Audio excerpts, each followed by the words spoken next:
And S, ನನಗೆ support ಮಾಡಿದಂಥ ಎಲ್ಲ ಕನ್ನಡ ಅಭಿಮಾನಿಗಳಿಗೂ ತುಂಬ ಥ್ಯಾಂಕ್ಸ್ ಹೇಳೋಕ್ಕೆ ಇಷ್ಟಪಡ್ತೀನಿ. ಯಾಕಂದರೆ ನಿಮ್ಮೆಲ್ಲರ ಪ್ರೀತಿ ಸಪೋರ್ಟಿಂದನೇ ಈ ಒಂದು ಟ್ಯಾಲೆಂಟ್ನ ಗುರುತಿಸಿ ಚಿತ್ತಾರ ಅವರು ನನಗೆ ಅವಾರ್ಡ್ ಕೊಟ್ಟು ಗೌರವಿಸ್ತಾ ಇದ್ದಾರೆ. ಸೊ ಚಿತ್ತಾರದವ್ರಿಗೆ ನನ್ನ ತುಂಬ ಹೃದಯದ ಧನ್ಯವಾದಗಳು.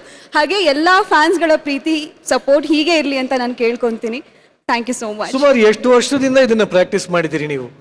ಉಸಿರು ಬಿಡದೆ ಕೊಡ್ತಾ ಇದ್ದೀರಲ್ಲ ಸ್ಪೀಚು. ಅಲ್ಲ ಅಂದ್ರೆ ಎಷ್ಟು ಆಸೆ ಇತ್ತು ನಿಮ್ಗೆ ಈ ಒಂದು ಪ್ರಶಸ್ತಿ ತಗೋಬೇಕು ಅಂತ? ಪ್ರತಿಯೊಬ್ಬ ಆರ್ಟಿಸ್ಟಿಗೂ ಅವರ ಟ್ಯಾಲೆಂಟ್ನ ಗುರುತಿಸಿ ಅವಾರ್ಡ್ ತಗೋಬೇಕು ಅನ್ನೋದು ಪ್ರತಿಯೊಬ್ಬರಿಗೂ ಆಸೆ ಇರುತ್ತೆ. ಅವರ ಟ್ಯಾಲೆಂಟ್ಗೆ ಒಂದು ಅವಾರ್ಡ್ ಕೊಟ್ಟಿದ್ದಾರೆ ಅಂತಂದಾಗ ಅದು ಮನಸ್ಸಿಗೆ ಬಹಳ ಖುಷಿ ಕೊಡುವಂಥ ಒಂದು ವಿಚಾರ. ಸೊ ಅಫ್ಕೋರ್ಸ್ ಈ ಒಂದು ಅವಾರ್ಡ್ ನನ್ನ ಕೈಗೆ ಸಿಗ್ತಿದೆ ಅಂತಂದಾಗ ನಾನು ತುಂಬ ಎಕ್ಸೈಟ್ ಆಗಿದ್ದೀನಿ ಆ್ಯಂಡ್ ತುಂಬ ಖುಷಿ ಆಗ್ತಾ ಇದ್ದೀನಿ. ಆ್ಯಂಡ್ ಪೇರೆಂಟ್ಸ್ ಮುಂದೆ ತಗೊಳ್ತಾ ಇದ್ದೀನಿ ಅಂದಾಗ ತುಂಬ ಸಂತೋಷ ಆಗುತ್ತೆ. Very good, congratulations. ಸೊ ಇನ್ನೂ ಹೆಚ್ಚೆಚ್ಚು ಪ್ರಶಸ್ತಿಗಳಿಗೆ ನಿಮ್ಮ ಪಾಲಾಗಲಿ ಅಂತ ಹೇಳ್ತಾ ನಿಮ್ಮನ್ನ ಬೀಳ್ಕೊಡ್ತಾ ಇದೀನಿ. Thank you very much. Thank you.